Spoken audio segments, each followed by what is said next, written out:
This video is about the Indiana warehouse diorama.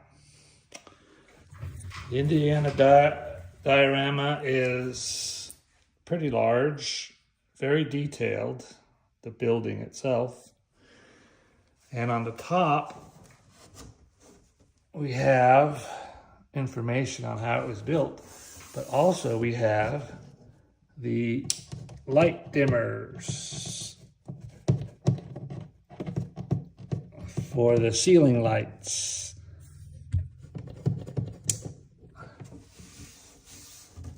So it's integral with the diorama. It's not a separate box. Also, this diorama has windows in the back. And the windows are covered with screen. I assume that's so that they don't break when someone throws a rock at them. They don't break out, I guess. Somebody maybe does that in real life with the screen on windows. And I guess this diorama was meant to be in a warehouse. Maybe it's on the, well, it has an elevator. See the elevator? And it says number 4. So that tells me that this was on the 4th floor. So something to remember, it's on the 4th floor. I tried a couple things. I have some landscape pictures of a city, maybe from the 4th floor. You know, I tried to find one that was high. One of those photos I taped right to the back of the window, and one of them I taped to the back of the wall. So you can vaguely see the city in the background through that window when that picture is taped right to the back. It's nothing that is any detail that you would really be able to see really clearly, but at least it's better than having a white wall behind the windows. This one has the city in the background, which might want to be lit up because then you can see it better. But through the windows, and it's further away, which might be better. I don't know. It's sort of a personal preference thing. But one thing you want to be able to do also is create some lighting effects from sunlight through the windows. So that's another thing you want to play around with. Daytime light. Obviously, in the nighttime, you have some great effects. Let me turn the lights off.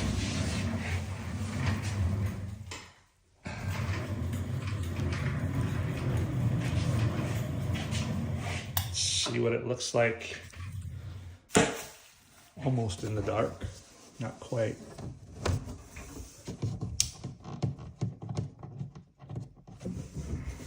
Yeah, you see that effect? Very cool.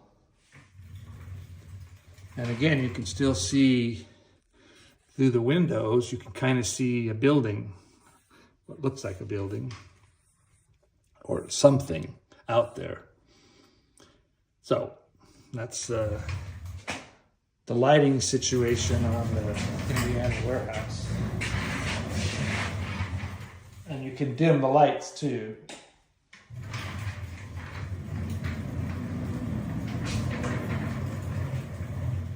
Okay. Now in the Indiana warehouse,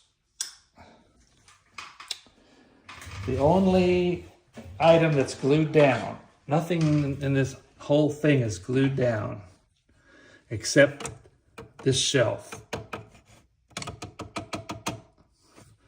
Everything else in the diorama is set anywhere you want to set it. It's movable. You could, if you want to, jerk that shelf off of being glued. It might come apart though, so I decided to not mess with it. It's okay where it is. But that's the only thing that's glued down.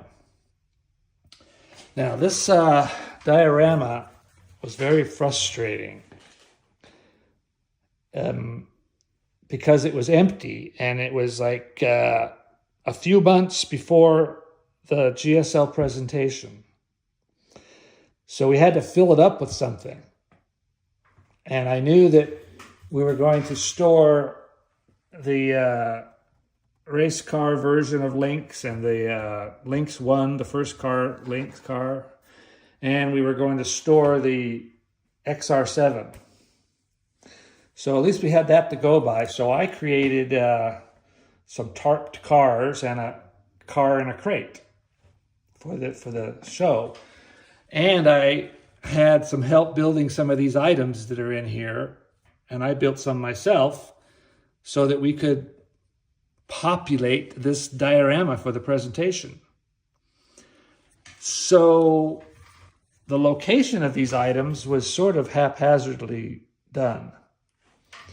And one of the things we have to think about is, see if I can show you, if these cars are coming in on this freight elevator, where would they normally be parked? I put them out here because I wanted to show, like this car here, when I draped it, I made it obvious which car it was, the XR. And from this angle, it's a little hard to tell. So I wanted to make sure that this car was visible from this side. So in this case, it has to be backed in somehow. So you see, as you think about this diorama and where the cars might have been driven in and might have been placed, obviously this crate would probably be the first one to go in with a forklift. And then these cars would be in later. And these cars would be driven around to keep them in good shape for a while Mills was storing the cars. And then I have two crates in the back. Let's see if I can... Two crates that have parts for this XR7 car. And these are marked. It says LYNX XR7 on the crate. So this scene, this whole scene is set up to be 2018 when the cars are discovered in this warehouse. There is also a scene that needs to be taken with new cars as the cars are put in this warehouse. So this diorama is a great challenge for setup. How do you want to set up the two scenes? The scene of 2018 when they were discovered, I think it was 2018, modern times, and when it was first put in. The cars were first put in. I have dust. It's chinchilla dust. Chinchillas, if you have a chinchilla, you have to buy chinchilla dust so they can take a dust bath. And the reason for that is it keeps their coat nice and clean. Now, typically I would have dusted this up, but we want to be able to take the scene as the new warehouse with the new cars in it before, and like in 1960 something, before we dust it up and take a picture for the modern times, 2018, as it was discovered. And it would have been more dusty. But I didn't want to dust it up because we want to take that pictures of the, in 1960 when everything was nice and clean. The other thing about this diorama is sometimes you might look at it and think, well, it's not very busy in there with stuff. Well, the function of this warehouse was just to store the cars. And they changed the oil, which we have things like something to grease them up and something to change the oil. We have an air compressor to keep the tires in good shape. And of course that air compressor looks 50 years old and it was supposed to. But you could even use that air compressor still for the modern, for the new condition. Just put it way in the back, rotate it around a little, and no big deal. I don't want to build 2 air compressors with it. But so there's not a lot of work done in this warehouse. Oil changes, oil filter changes. Let's see if I can show you this workbench. It has an oil wrench, oil filter wrench, some paperwork. It has Fram oil filters. It has an oil can with a spout on it. It has antifreeze. Oh, that one, it fell over.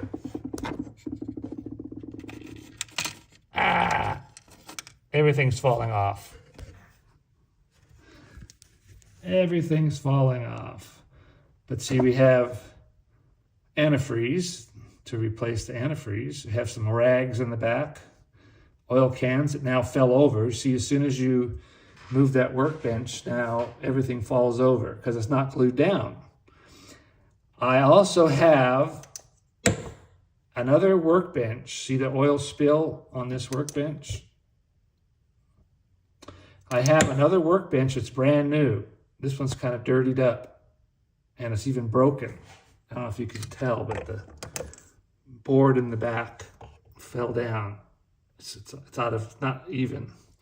I have a new workbench that can be used for photographs when the warehouse was first used. So,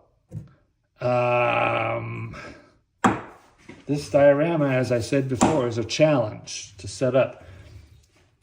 Notice the banners. These are the Caravan of Stars banners from the Cobo Hall. And they're weathered, and they're ripped, and they're dirty because it's 2018. We have new banners in the parts box for this diorama, and they're new banners. So in 1960s, you would use those new banners, and in 2018, you're going to use these weathered banners.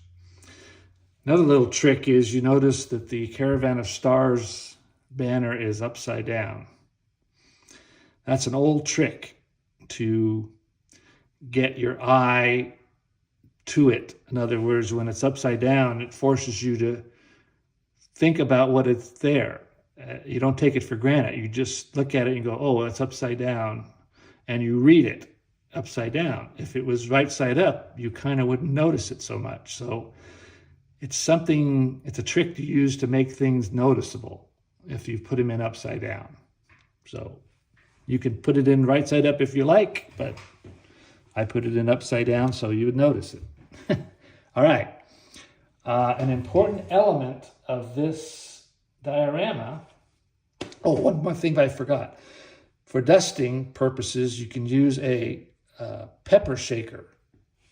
I don't have one here with me now, but if you put this dust, and the dust is extremely hard to handle. It's so small and so light, the particles of the dust, it's incredible. It's non-toxic. It's actually volcanic ash. So it's really not toxic in any way, but it'll get in your nose and you'll sneeze a lot, but you don't have to worry about it hurting you. But put it as a pepper shaker and very carefully dust the place. It's a hard thing to do. Very hard to get the dust to lie out evenly. I've practiced with it, and the first time I did it, I had clumps everywhere. So you might even put it in your finger and pinch it and just dust it very slowly. So it's very challenging, dusting this thing up. Very challenging. The frustration with this diorama is that the story has changed a bit. So what cars you put in here and how you put them in is something you're going to have to just deal with it, because I can't go any further with it. The crate is open, and you can see the, let's see if I can show you. See the nails The crate has been opened with a crowbar and a sledgehammer, and it's weathered because it's been opened up. If you put it back together again, it's a new, on the other side is new. But in this case, it's just weathered. So I don't know how you're going to show a new crate. That's just a challenge you got. Don't know. I think the XR7 is going to be finished and parked in this car, so parked in this warehouse. So you won't be using this draped up XR7. That's what this is. This is the XR7. Shipped unfinished. So I don't think you'll even have a crate in this warehouse anymore. And I don't know what you'll do with those 2 crates in the back that have parts in them. You can turn them around so you don't see XR7 on a tag, and they would just be crates of parts that Mills got. Mills might have had some spare parts shipped in, like these spare parts here, these fenders and stuff, parts of the cars. Just ship those parts in from Bertone just for spare parts for all of the cars, and they don't have to necessarily be for the XR7. Okay, I was going to say one of the important elements of this garage, now remember the story, the Discovery Garage, we found out, oh, there's a warehouse. I wonder what's in the warehouse. So the story brings us to this warehouse. And the archaeologists find these cars, these LYNX cars in this warehouse. And I'm sure after they've fainted, they get up and they say, what's the story behind all these cars? What's going on? Well, I built a file cabinet. And this file cabinet in 1960s, when it first shown, can be closed. The drawer can be closed. But when the archaeologists get there and they open up this file cabinet with all these files in it, lo and behold, they discover the LYNX story, where the cars came from and what they are and who owned them, and the whole history of the LYNX is in this file cabinet. So we have 2 things that are incredibly important. We have the file cabinet, the small file cabinet in the Discovery Garage that leads them to the warehouse, with another file cabinet which has the LYNX history. Everything that the guys find out about the LYNX cars is in those 2 file cabinets. So you might want to consider, like if there's no crate, moving the oil cans and the workbench over to here and have the file cabinet more up here so it's more present in your photos. But because back in the back, if you're taking pictures of cars in here, having the file cabinet way in the back is sort of, well, I mean, it makes it less visible, is what I'm trying to say. So, those are some of the things you have to think about when you set up this diorama with the cars. Where to park them, where you want the workbench, and where you want everything. Everything else is movable. All the stuff on that shelf is movable. And where you put the banners and where you put the cars.